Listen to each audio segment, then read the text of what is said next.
अनन्तं वामनं शौर्यं वैकुण्ठं पुरुषोत्तमं वासुदेवं ऋषिकेशं माधवं मधुसूदनं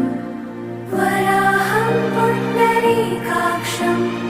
नृसिंहं दैत्यसूदनम्